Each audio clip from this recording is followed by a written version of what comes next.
2010 में लेक्सस ने अपनी GS 460 लॉन्च की, जो कि एक बहुत ही शानदार कार थी। इस कार में पावर और फीचर्स की कोई कमी नहीं थी, लेकिन मेरा इंटरेस्ट इस कार में नहीं है। मैं तो बस इस कार के साइज की तरफ आपका ध्यान खींचना चाहता हूँ। इस कार की लंबाई, चौड़ाई और ऊंचाई सब कुछ टोयोटा की फॉर्च्यूनर से ज़्यादा है। अब आप यह पिक देखिए, जिसको एक्स प्लेटफॉर्म पर पोस्ट किया गया था। ये फॉर्च्यूनर से भी बड़ी कार बराबर में खड़े लाइफस्टाइल पिकअप ट्रक के हुड या बोनट तक आ रही है। अमेरिका की नवंबर 2023 की टॉप 10 सेलिंग कार और इंडिया की नवंबर 2023 की टॉप 10 सेलिंग कार की लिस्ट पर अगर आप नज़र डालोगे तो चौंकाने वाला फैक्ट दिखाई देता है। टॉप 10 की लिस्ट में अमेरिका की हर कार 4.5 मीटर से लंबी है, जबकि इंडिया की लिस्ट में एक भी कार 4.5 मीटर से लंबी नहीं है। अब आप शायद यही सोचोगे कि उनके पास ज़्यादा पैसा है, इसलिए वे लंबी और बड़ी गाड़ियां खरीदते हैं, लेकिन यह बात पूरी तरह से सही नहीं है, क्योंकि छोटी कार या सेडान हचबैक भी महंगी हो सकती हैं। जैसे कि मर्सिडीज की एक खूबसूरत कार या मिनी कूपर की ये कार छोटी हैं लेकिन महंगी भी। अमेरिका की टॉप 10 सेलिंग कार की इस लिस्ट में सिर्फ एक सेडान कार है और हचबैक कार तो लिस्ट में है ही नहीं। एक और ध्यान देने वाली बात यह है कि इस लिस्ट में कई पिकअप ट्रक हैं, और तो और टॉप 3 की जगह तो पिकअप ट्रक्स ने ही ली है। गौर करने वाली बात यह है कि इंडिया में पिकअप ट्रक का ज़्यादातर कमर्शियल यूज होता है, जबकि यूएसए में लाइफ स्टाइल के तौर पर पिकअप ट्रक को पसंद किया जा रहा है। और इससे भी ज़्यादा दिलचस्प बात यह है कि इन पिकअप ट्रक का साइज किसी फुल साइज एसयूवी से भी ज़्यादा होता है। आप उदाहरण के तौर पर समझ सकते हैं कि सेवरोले का सिल्वराडो, जो कि एक यूएसए का काफ़ी पसंदीदा ट्रक है, उसकी लेंथ टोयोटा फॉर्च्यूनर से 1 मीटर से भी ज़्यादा लंबी है। इससे यह तो समझ में आता है कि अमेरिकन्स को बड़ी कारें पसंद है। आगे बढ़ने से पहले मैं आपसे कहना चाहूँगा कि अगर आपने यह चैनल सब्सक्राइब नहीं किया है तो प्लीज़ सब्सक्राइब करें। आपके रिस्पॉन्स से मुझे अच्छी वीडियो बनाने का हौसला मिलता है। अब सबसे पहले मैं आपके आगे ये लाइफस्टाइल और नॉर्मल पिकअप ट्रक का अंतर भी क्लियर कर देता हूँ। लाइफस्टाइल पिकअप ट्रक सामान्य पिकअप ट्रक से थोड़े अलग होते हैं। सबसे बड़ा अंतर इनमें यह होता है कि लाइफस्टाइल पिकअप ट्रक हमेशा डबल केबिन होते हैं, क्योंकि इनमें फैमिली का ध्यान रखा जाता है। दूसरा, इनमें कमर्शियल पिकअप ट्रक की तुलना में ज़्यादा पावर दी जाती है, जबकि कमर्शियल पिकअप ट्रक में ज़्यादा टॉर्क दिया जाता है। साथ ही कमर्शियल पिकअप ट्रक की तुलना में लाइफस्टाइल पिकअप ट्रक में ज़्यादा आरामदायक फीचर्स दिए जाते हैं। इंडिया में भी अभी तक कई बार कंपनियों ने लाइफस्टाइल पिकअप ट्रक को लॉन्च किया है, जैसे कि 2006 में महिंद्रा स्कॉर्पियो गेटवे, इसके बाद टाटा जिनोन, जो कि 4x4 एक बहुत ही शानदार लाइफस्टाइल पिकअप ट्रक था। इसके अलावा महिंद्रा इंपेरियो जैसे पिकअप ट्रक, जिन्हें बाद में कम सेल के चलते बंद करना पड़ा था।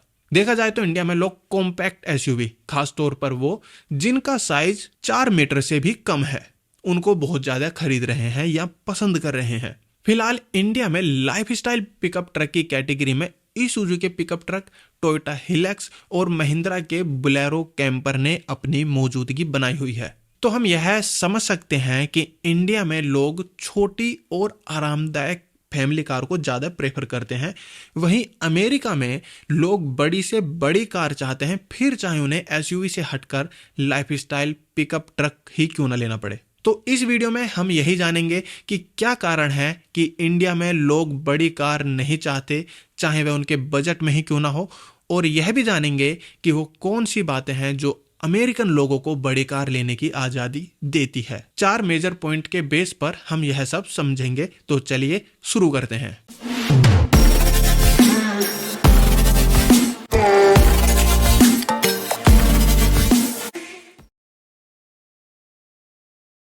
अमेरिका के हाईवे अच्छे खासे वाइड हैं, लेकिन अब इंडिया में भी शहरों के बीच अच्छे एक्सप्रेसवे हैं।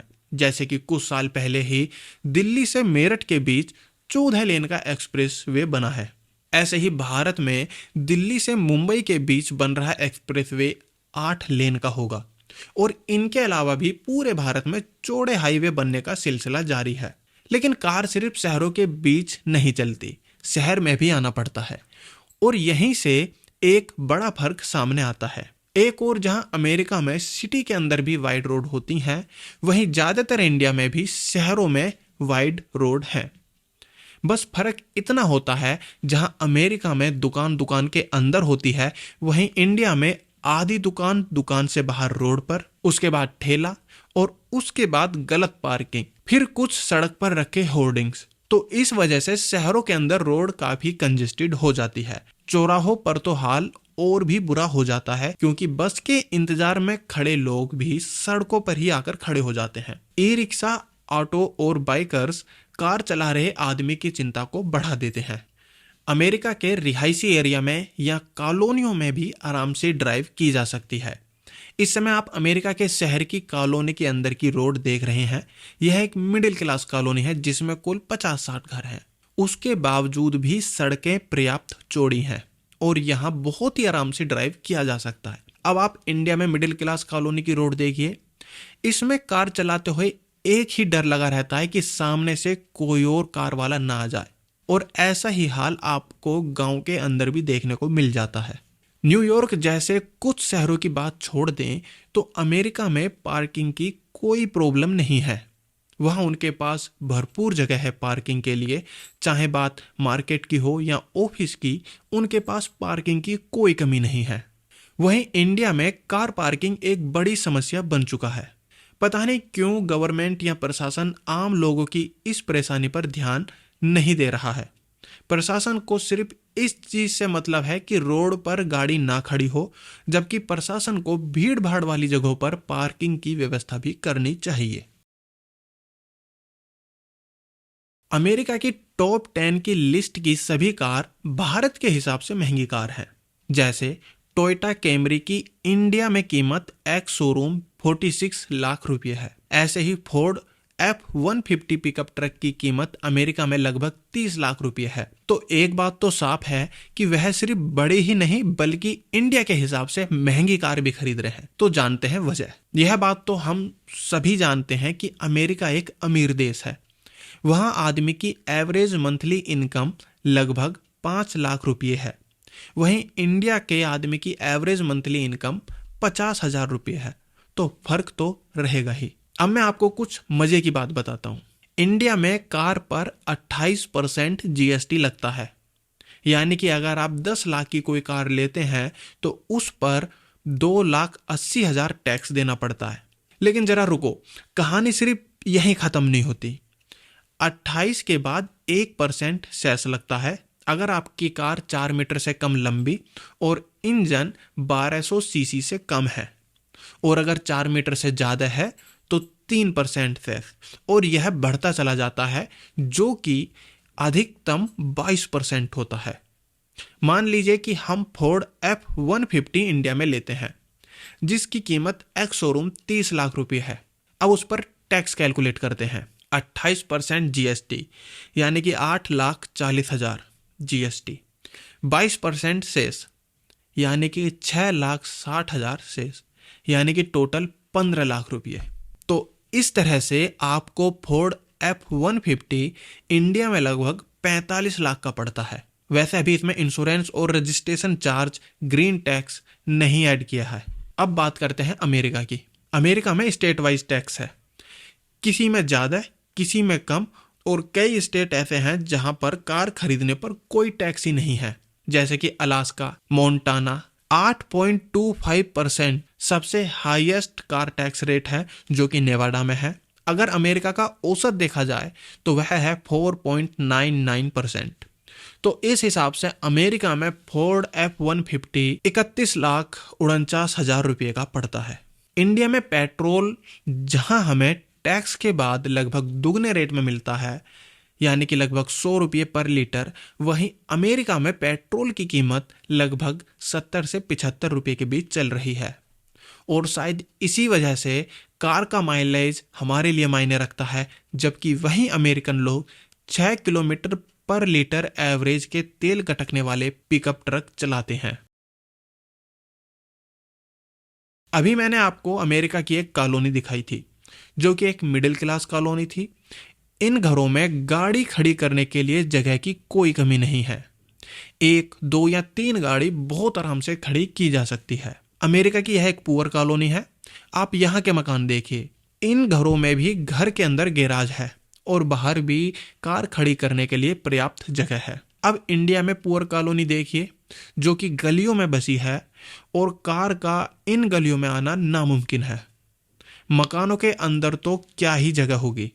बड़ी कार तो छोड़िए, कोई छोटी कार भी इन गलियों में नहीं जा सकती। एक और जहां अमेरिका की पॉपुलेशन 33 करोड़ है, वहीं इंडिया की पॉपुलेशन 140 करोड़। एक और जहां यूएसए में पॉपुलेशन डेंसिटी 37 पीपल पर स्क्वायर किलोमीटर है, वहीं इंडिया में 481 पीपल पर स्क्वायर किलोमीटर है। पॉपुलेशन डेंसिटी का लोगों की कारों पर सीधा फर्क पड़ता है। यह देखिए, यह मैप स्टेट वाइज अमेरिका की पॉपुलेशन डेंसिटी को दिखा रहा है। जहां जहां पॉपुलेशन डेंसिटी कम है, वहां pickup truck top selling vehicle रहा है, और जहां पॉपुलेशन डेंसिटी ज्यादा है, वहां कॉम्पैक्ट एसयूवी या सेडान टॉप सेलिंग व्हीकल रहा है, जो कि पिकअप ट्रक से साइज में छोटे हैं। दरअसल पॉपुलेशन बढ़ने से सड़कों पर भीड़ बढ़ जाती है, पार्किंग स्पेस घट जाता है, और जो पार्किंग स्पेस अवेलेबल है वो महंगा हो जाता है। अमेरिका में कारवां ट्रॉली का चलन है, यानी कि चलता फिरता घर। अमेरिकन कहीं पिकनिक मनाने जाते हैं तो इस कारवा ट्रॉली को पिकअप ट्रक से आसानी से टो कर पाते हैं। कारवा के शौक को पिकअप ट्रक आसान बना देता है। कारवा के शौक पूरा करने के लिए अमेरिकन लोग पिकअप ट्रक का यूज करते हैं। यह एक बड़ा रीजन है। अमेरिकी लोग किसी सेडान, कूपे, हचबैक या स्पोर्ट्स कार की बजाय एसयूवी या पिकअप ट्रक को पसंद करते हैं। अमेरिकन लोग बड़ी से बड़ी कार चाहते हैं। उन्हें लगता है कि वे बड़ी कार में ज्यादा पावरफुल लगते हैं और खुद को ज्यादा सिक्योर फील करते हैं।